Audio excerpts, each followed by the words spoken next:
Welcome to the Angels Brief, the podcast series. We bring together the smartest minds in angel investing and ambitious startup founders to share their stories, insights, experience, and much more. The host for today's episode is Duran York, the CEO of Cityside Ventures and the co-founder of Birmingham Angels. So let's get to it. Thanks for coming. Absolutely. Glad to be here. Yeah, I'm happy that you made it. So we started the podcast this year, the Angel Brief, which is kind of bringing the whole conversation about angel investing, early stage investing to the foreground and have people kind of more engaged to early stage investing than before. So I'm collecting all the stakeholders in the community come and say their 2 cents about it. So, the context of today's conversation is, but before I do that, I want to introduce you. So Patti Glaza is currently the EVP and the Managing Director at Invest Detroit. I think we know each other at least, 10 plus years, see each other around. You're a board member, startup advisor, mentor to over 200 companies that you guys invested over time. Graduate, we have 2 degrees from Michigan State. You have BA in International Relations and Economics, which I didn't know. It's probably interesting. And MBA from U of M, right? Yeah. And you're currently the board member in Michigan Venture Capital Association. You're sitting on the board of a few companies here in Michigan, from Ripple Science to Genomenon, Micro-Lam, and some others. And, ID Detroit is a catalyst for early stage investing in the state, right? Everybody kind of following what you guys doing, including us. So you've been around for a while.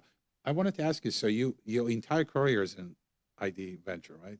No. I started my career 30 years ago in tech. I was a programmer, technology consultant for what's now Accenture. Oh, okay. And then I spent a decade in startups. I was at Health Media in Ann Arbor. And then I was CEO of a company called Small Times, which was information services around MEMS and nanotechnology. And then I had a clean tech organization. Then I've spent the past 15 years in venture. Okay, so 15 years in Detroit. So, the context of today's is there's a lot of changes in the venture capital market in general. You can see it all across the board. Some say that the pre-seed now is a seed round, and and Series A is now a seed, and so forth. So a lot of the benchmarks changed over the last few years, and everybody's wondering where we're heading with that, right? So this conversation framing around it. So there's a lot of changes, in the requirement, the check sizes, the pace, the deal benchmarks. What's your experience? Yeah, things have changed. I think do we want to go to what's the biggest issue right now, or just on Sure. And the biggest issue right now is the lack of exits. And so by the fact that the whole venture industry has just, without the IPO market open, without really robust M&A, we've got a bunch of companies stuck in the pipeline and the later stage pipeline. So, and that rolls down. So the more companies that are stuck, they're not exiting, it reduces capital available for the early stage companies, which angels and pre-seed funds like myself run. And so that leads to what you were talking about in terms of the deal requirements changing, right? In order to get a deal done before, you could look like a pre-seed or a pre-revenue or very early revenue, and you could still get a deal done. Right now, it's extremely difficult because there's so many companies competing for that early stage money. Right. So, it's good that you're here today because I want to run by you. So one of the things that we as a team, as a group, start thinking, okay, can we come up with another creative way to do deals that make sense to the investor, especially early stage investor, or in my case, angel investors? Mm-hmm. Remember, venture capitalists and other early stage investors that invest other people's money, different than angels writing their own checks.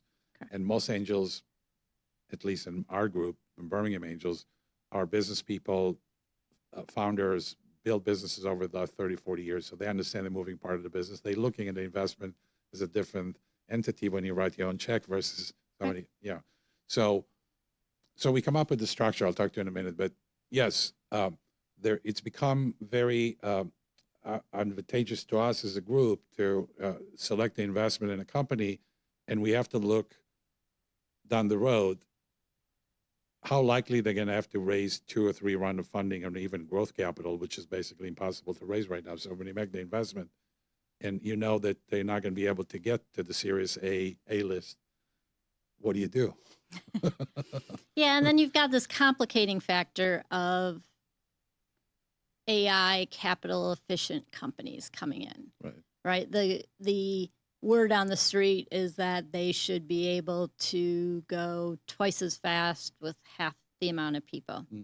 And if that's the case, the capital we're providing at that first stage should last a lot longer in theory. I don't think we've seen that translate to the companies here in the region yet, but I do think that's something we should be kind of keeping our mind to, is how far are our checks going in terms of companies moving forward. Now, in Michigan, there's still only a few AI companies. So what do we do with all the rest of these fabulous entrepreneurs who are building things, and in many cases, hard tech things? We have our great software companies as well, but it's a mix. And so trying to find mechanisms that allow us, yeah, as you said, we don't know when the markets are going to unstick. So how do you think about how long will our checks last these companies, and will there be more coming? Right. And it's also, you need to take into account that not only that, the fact is that you said the M&A market and the exits are not necessarily there yet, or few than we expected. In most of the small venture funds, the $100 million less smaller funds are disappearing because they're not performing. The investors say, wait a minute. So the question then become, do we need to wait until the tide are changing, or we need to change our models? There's probably an argument for both. I don't think it has to be either or. Right. I do think, there's a lot of optimism that by the end of the year, early 2026, the market should improve, but things are so chaotic right now. I think that's optimistic. I think we have to expect that this could be another 2 years. But I do think, our whole job purpose for being is innovation. So if we're not innovating how our models and how we're thinking about funding companies, then we're not doing our jobs either. So I think there's absolute room for innovation. Right, but I said again, I mentioned again, when you invest money that came from government, economic development money or other large institution, they don't look at the immediate return, but more look creating the economic opportunities in the region. Is different than an investor say, I got X amount of dollars in the bank. Where do I get the maximum amount of return on my capital, right? Yeah, and I would say, and there's a distinction, and we have both the nonprofit and the for-profit at Invest Detroit. I think the purpose of the economic development funds is to build this pipeline of entrepreneurs. It can be patient. It can take time. And so we have that. I wouldn't call it a luxury because it takes a lot of time. But when we think about the purpose, right, we're building jobs, we're building a place for people to, attract talent to the state, keep our talent here. But the pressures of, to your point about, does my dollar go to the next best or the best investment opportunity? And it's challenging in Michigan. I think if you're just a pure VC investing in only regional deals, you're not seeing the best of the best. There are very good companies here, and we do have excellent founders, but there's a competitive edge. It's hard to have a market rate venture fund just focused on Michigan companies. Right, because it's I had a conversation this weekend with an investor that's joining our group, and he said, listen, just sold family business after 47 years of operation. They sold the family business for about $300 million. and he's sitting on a lot of cash right now. And he actually reached out to us through somebody else in our group and says, "Hey, I'm sitting on a lot of cash. What do I do?" So we had a conversation. His benchmark was, "Listen, I'm working with Goldman Sachs as my advisors. They can get me Treasury bond for 7.5%. That risk-free, no, nothing else. I can sit on it for a year or two. I'll take $100 million. I'm going to make $7.5 million a year without taking any risk. Why should I deploy capital?" And so, yeah, especially when the interest rate's standing on 4.5%, it becomes difficult to leverage anything, right? So the question is, again, I want to bring it out to you. The question is, so there is, the kind of the moving away a little bit from, spray and pray to more different structured deals. So we came with this, maybe crazy, maybe not, I don't know. I call it active equity. So we had a couple companies came to us and giving their pro forma for the next 5 years, they can actually be profitable in 2026. I mean, one company is actually kicking butts right now in the military application. They expect to get about $30 million deal next year from the government. So we came to the founder and said, we do a different deal. We'll do a deal that you take in 2026, you're profitable. You take 10% of your growth operating profit and give dividends to the investors. My thought is that if you made $1 million profit and you take $100,000 and give it to the investor and use the other $900,000 to do what you need to do in the business, because one of the philosophy of early stage company, you can't take the cash out of the company because that's what they need the most. But if you can't do what you need to do with $900,000 and give up $100,000, maybe the company is not as good as you think it is, right? It's going to cause you to be more conscious on your cash management. But I'm, as an investor, within 5 years, based on the pro forma, will get my money 3 times back. And after that, if you exit or not, I don't care. I'm going to keep getting dividends every year. So we took 5 deals out of the pipeline and we all structured them this way. And guess what? Investor that was sitting on the sideline, I'm not sure, suddenly we put the deal in front of them and said, sure, I'll write the check because there's immediate return. So as early stage investor, do we need to be creative in the way we're putting deals together? And somebody pushed back and said, well, when you go to Series A or Series B, the VC is not going to like it. I said, if you talk to a VC, they're not going to like to get money back second year after investing. It's not a smart VC. Yeah, I think it depends on how the rest of the model works. I think there's a set of companies that model could work really well for. They're already generating revenue. You've got clear line of sight to growth. They're executing. I think that's rare for the set of companies we see. But when you see it and they won't need additional capital down the line or it's growth capital down the line, then it could be restructured. But if they really want to stay on the venture path, I would agree with the other person you spoke with. It's more about adding complexity to the deal. And so if I have 100 deals that I'm looking at and suddenly I've got this complex structure I've never seen before or it looks different to me, how I have to think about it and the impact to my returns versus the other 99 deals that are normal, I think there's a learning curve that some VCs won't want. Now, dividends can be great. We've had just the calling of dividends on companies that were cash flow positive and being able to start to get back our return and to overall do well. But we don't use dividends and whether you're using dividends or some sort of profit sharing, I don't see a lot of use of that, but it can be. If a company is cash flow positive and it's not about reinvesting all of that for growth, then there is a case that will reduce the risk to investors. But I think it's a subset of companies, right? You can't do that. I understand, but I got a pushback from investors that come say, okay, we like the deal. As I'm driving here this morning, we closed on one company based on this deal. So we had 9 investors. 6 of them said, I'm not sure. We put this structured deal in front of them, all of them in right now because they see the opportunity. And then they call me back and it says, okay, we want more of those type of deals.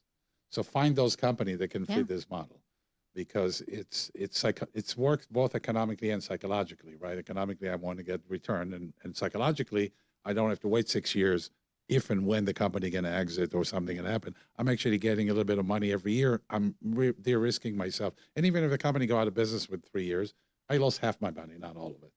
So it's like, give me some Yeah. psychological comfort zone, if you will, right? The other thing, I don't know if I shared this with you, another model that we're testing right now, I call it the flex valuation, because one of the biggest issue in early stage investing is a company come with a crazy valuation, and it's like, how do you come up with that?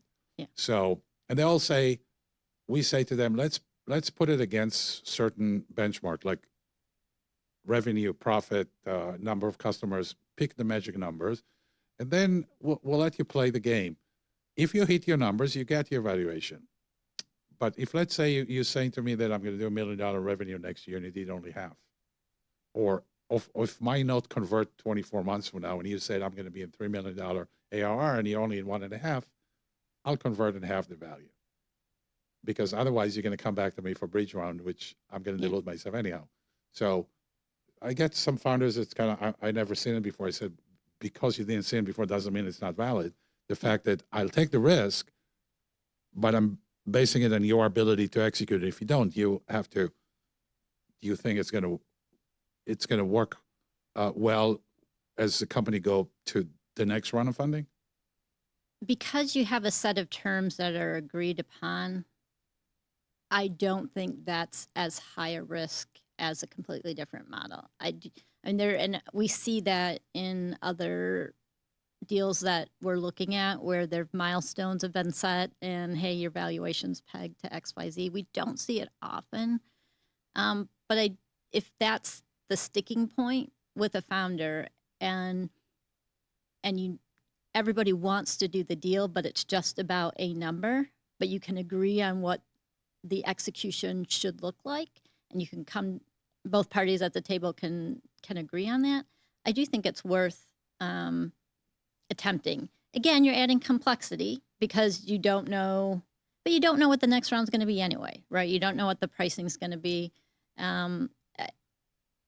I think if it's done rather simply, I think it's worth trying.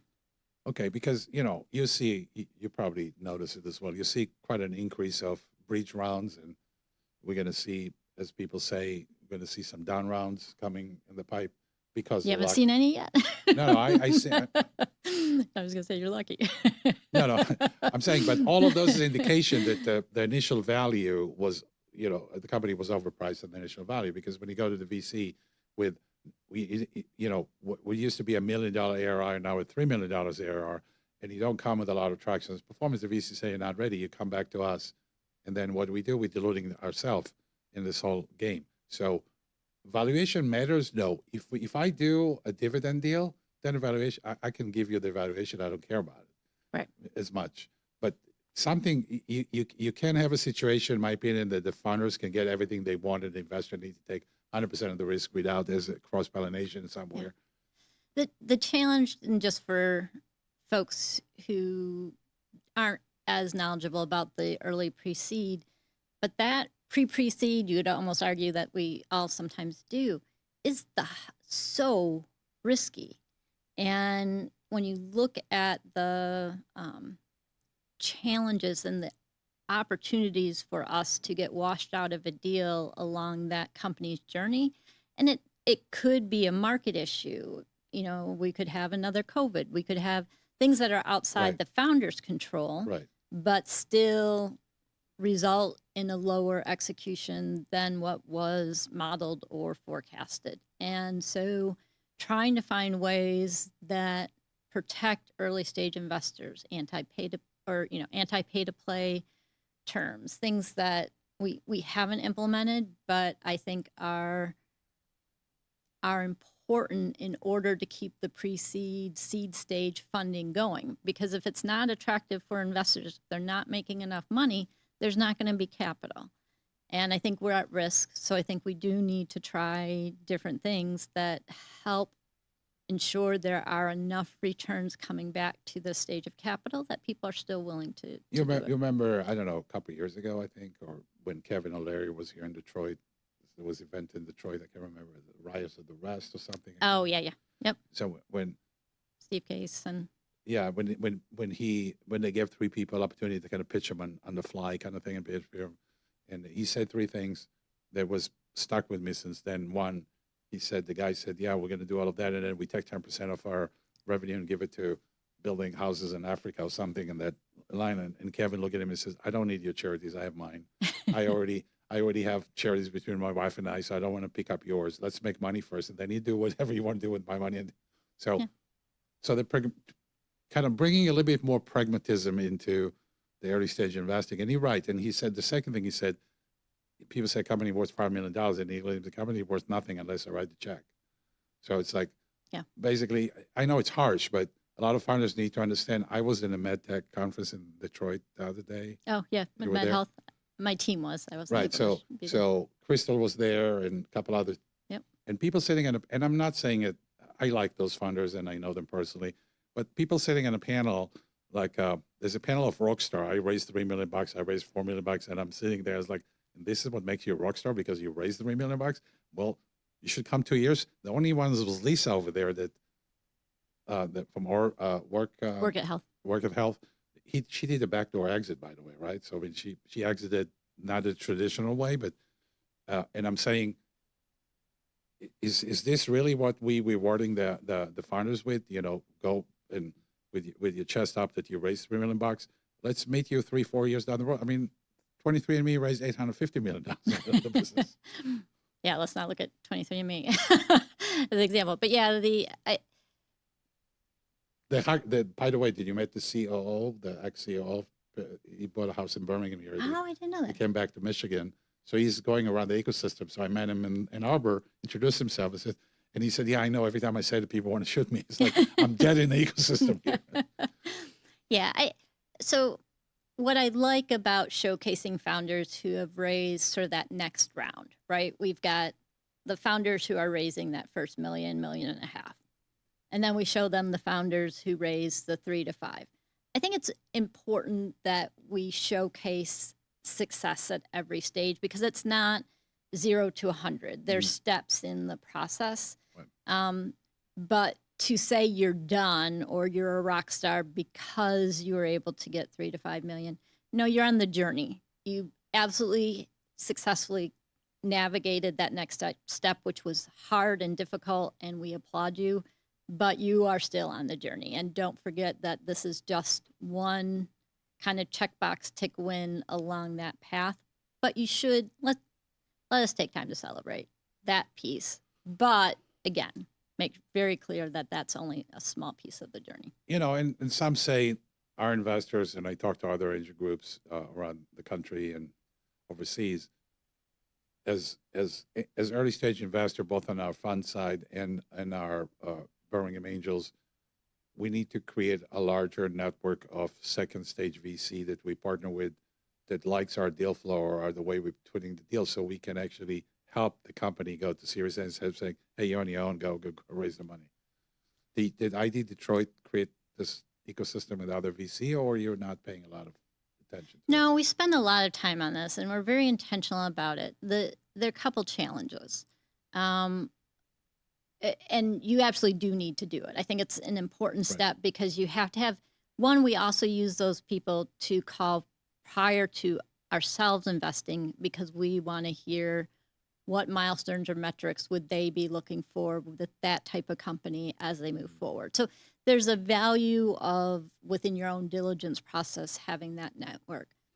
But funds change, evolve as they raise the next set of funds. You could be working with a fund that's doing supply chain management, little healthcare, little SaaS, and then you go, but they raise the next fund and they're healthcare only, or they moved upstream and now they're only doing AI vertical, so you have to have the relationships, but it's a ongoing, and it just takes time and effort, which is hard, right? We're all scrapping.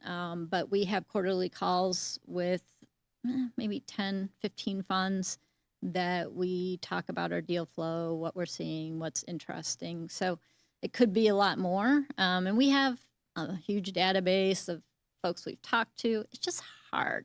trying to find that right fit of that company. But I do think that's part of our role, is helping make connections, because at least you can get them to funds that are of the right stage and right sector, and then help them try to go from there.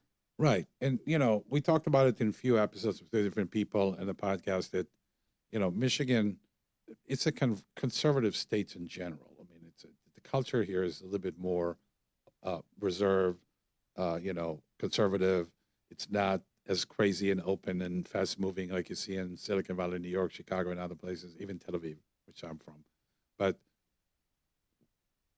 I still, as much as we do have a couple things we put together, the early stage investor in the state are not really collaborating intimately in the level of, I go on a call once a month on the angel call, and sometimes I hear about names of company I didn't even know of. So I think my job is, every Yeah. company called the Birmingham Angel, I immediately need to send it to all the angel groups, say, hey, take a look, tell me what you think. So we can fund the company fast and get them out of the way and let them go build a business. And I'm wondering, what else can we do to cause this density of collaboration between all the early stage investors? That's a good question. I know the pre-seed funds work really tightly together. Right. So Michigan Rise, Accelerate Blue, BRCC. It is hard. I mean, we have monthly calls. We're always trying to, oh, hey, we got this deal. Is it in your pipeline? If it's in our pipeline, it's probably in your pipeline. I don't know. What are your thoughts? We do quite a bit of calls and emails, but do you have a idea? I mean, I thought about a couple things. One, for example, if you interview some founders that raise money in Michigan, so I'm going to go to Point Angels and I'm going to pitch them on Wednesday, and I'm going to go to Woodward Angel on Thursday, and I'm going to come to Birmingham Angel on Friday, and I'm going to go to Kalamazoo. So it's like we take him to the ringer for no particular reason. Yeah. What about if all the early stage investors, the angel groups in Michigan, do like a monthly pitch event, that all of the groups come together, bringing all the companies and everybody looking together, and do one pitch that everybody watching it, do one in Detroit, kind of rotate around the state or something like that, and then do the capital call for all the angel groups together to try to syndicate it as fast as possible. Yeah, I do think reducing the burden on the entrepreneurs is critical. One of the things that we're trying to get done in the ecosystem is a common set of docs and diligence room needs, things that, if we can all sign off and say, hey, this gets us 98% there, right? So the founders aren't answering the same emails with the same content or same data 50 times a day. Now, the Michigan Capital Network was formed to try to do some of these things. But I know some of the state funding disappeared for that initiative, and there hasn't been a lot of financial and because it takes time. I mean, it's not just about, hey, give us money so that we can do these things, but it's who's going to organize it, and who's going to lead it, and who's going to make sure these. But here's the thing, Patty. I mean, it's not a problem. Okay. By the way, we developed a tech. I think I shared with you called SidePitch, which is like, it probably went to 20 different iterations since if you ever seen it.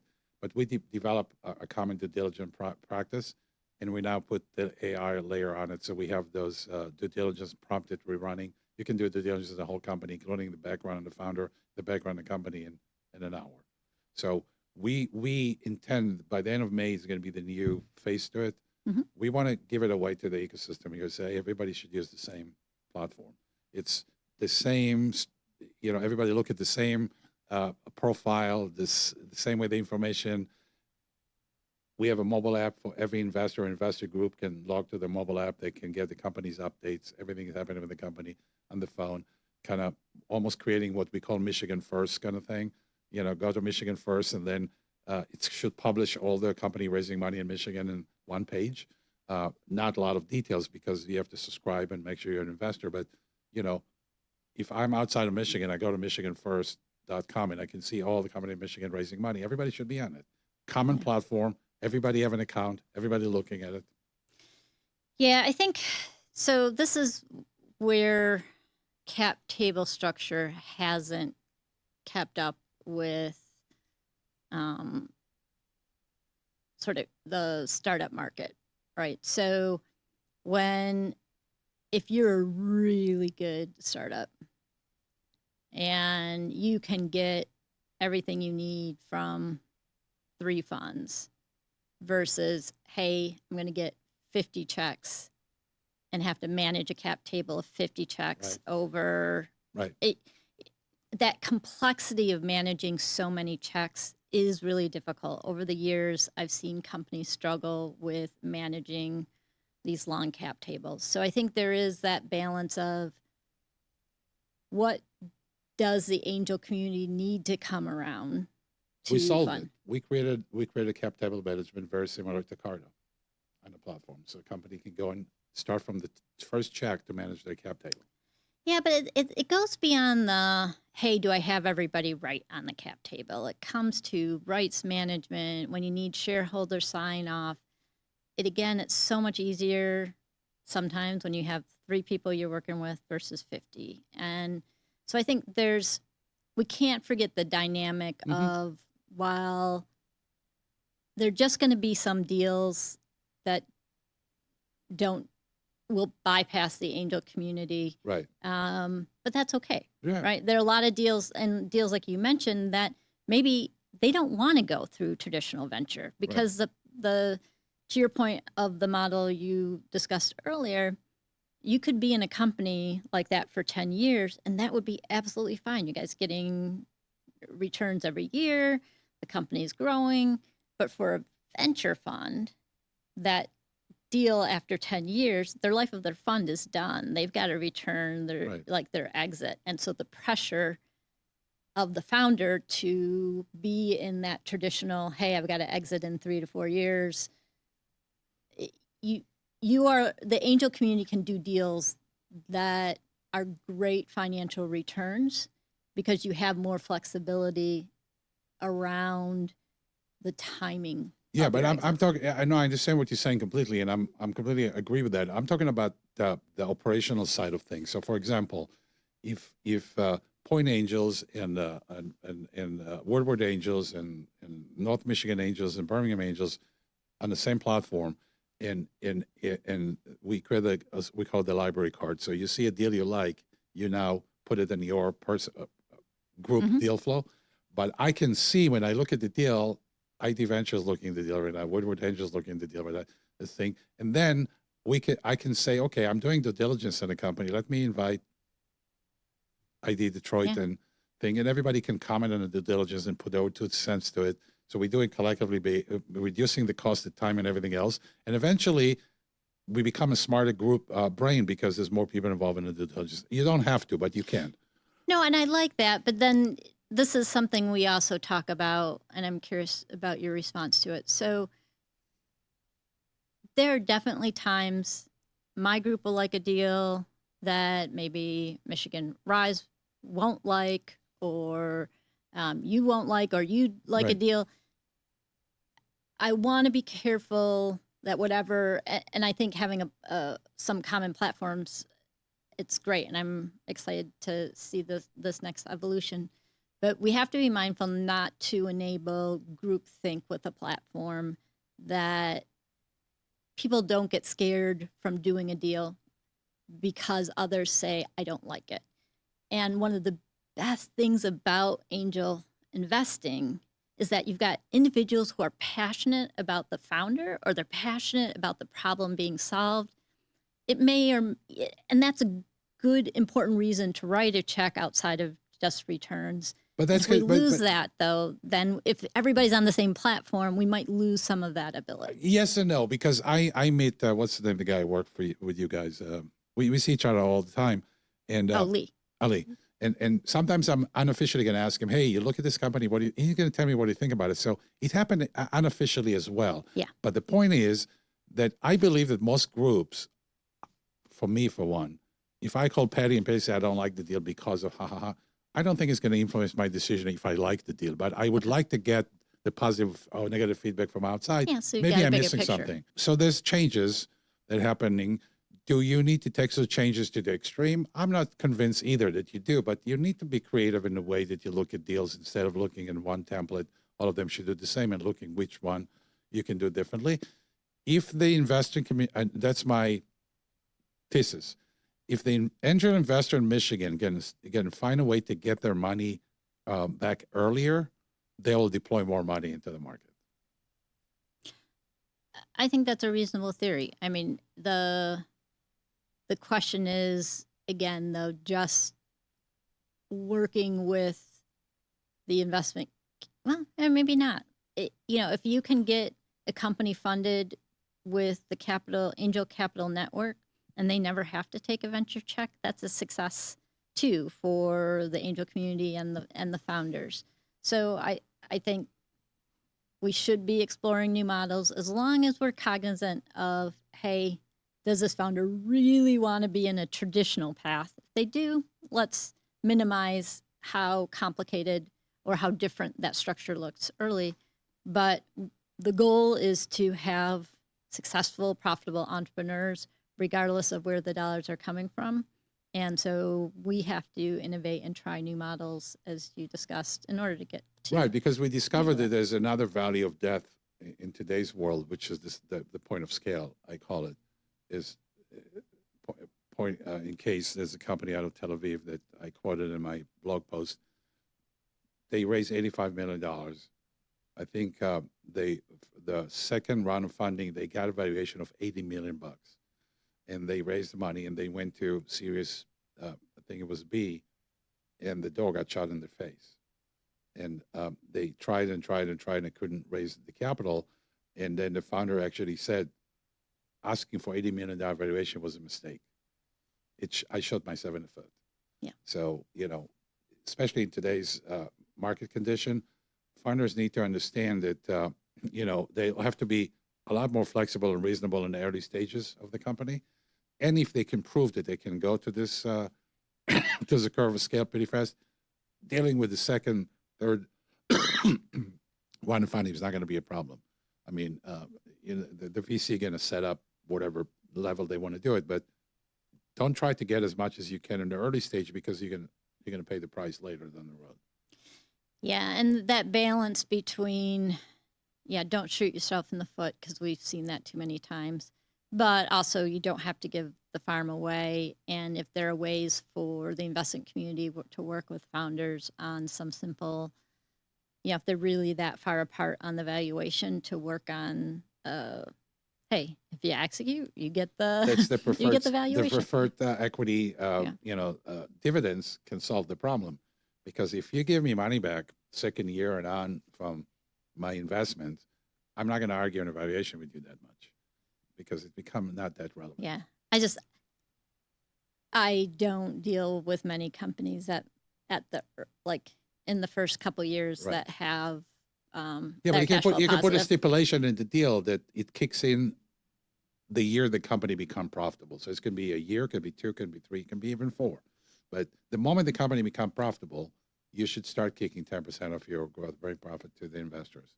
That's incentive going to change the way that early stage capital get deployed, for sure. I think it could unlock growth capital for founders who have bootstrapped or been very capital efficient and are now at that growth stage. To your point, like this isn't a founder who's in year one and has no revenue and still building their product, and who knows how long it's going to take them to get cash flow positive. You cannot do it in biotech. You can do it in Right. some company that take a long journey. I get it, but people that invest in biotech, and particularly or that type of like drug discovery companies, they're different investors than the traditional investors. So, but you're right. So there's a certain sector in the market that's not going to work on. But even and it doesn't matter the company. It's saying, listen, the year that you become profitable, it kicks in. It's going to take 1, 2, 3, 4, 5, maybe 6 years. I don't know, but it's an incentive to the investor to say, as soon as the company become profitable, not everything going to get sucked into the business. I'm going to get something out to offset my capital, I think could be an incentive.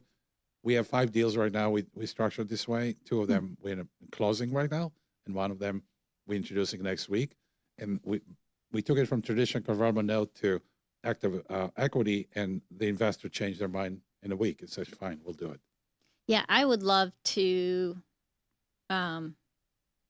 watch or see, Yeah. right? And let's see these play out. And I applaud you for trying something new. And let's see what happens. Right. If you have 5 deals or so, it's not like completely statistically relevant, but it's good enough. It's good data to start with and to see what things did you think about or not think about that happen or come into play. But it's worth trying. Well, and we have to wait a year to see the first year the dividend kicks in. I mean, are they really going to get it? The company will perform it. So yeah, there's a lot of question mark around that, but at least we're trying it, and we're trying some of the flex value with a couple companies. It's part of the term sheet. So let's do it. We created I'll send you the paper. It's a very simple formula. Just plug the numbers. It's going to tell you where it's supposed to be based on the benchmark, whatever it is you do it. But anything else from your point of view? I know you are not pure angels, but to the angels, is anything particular that you think we should do differently or take on or explore? Yeah, I think I go back to that principle of, there's the investing to make back a return, and definitely see the value for that and how much you deploy to that. But the need for angels to really find a founder that they, again, they believe in the founder's vision and they really are attached to what the company is trying to do, and be of help, right? So many of your angels are really successful people. And not to get into the weeds of the business, maybe they don't understand the nuances, but they have experience. And even just being able to open up their networks or being active with the companies, but that understanding that there are investments that you'll be making because you just really believe in the founder and the vision, and that's okay, because that energy and that advice and that engagement with the companies can be really important early on, and not to forget the importance of those people and the role the angels play in helping founders. I got it. I appreciate it. Well, thank you for taking the time. I hopefully get you another time later in the year, as we're learning things unfold in early stage investing in general, but also kind of bringing the opinion of all the stakeholder. How do we make it better? How do we create more collaboration? How do we speed up the process of deploying early stage capital? It's going to help the state all across the board. Yeah, I so appreciate you inviting me to speak with you. It was super fun, and hopefully we can do it again. Yeah, I'm going to have Jeff on a couple weeks from now. Oh, great. Yeah. Hear his perspective. But yeah, well, thank you. Yeah, thank you. Are you interested in becoming a member and joining our group? Please contact Jerron York by phone 248-981-6688 or visit our members' website by using the following QR code. We are looking forward to talking to you soon.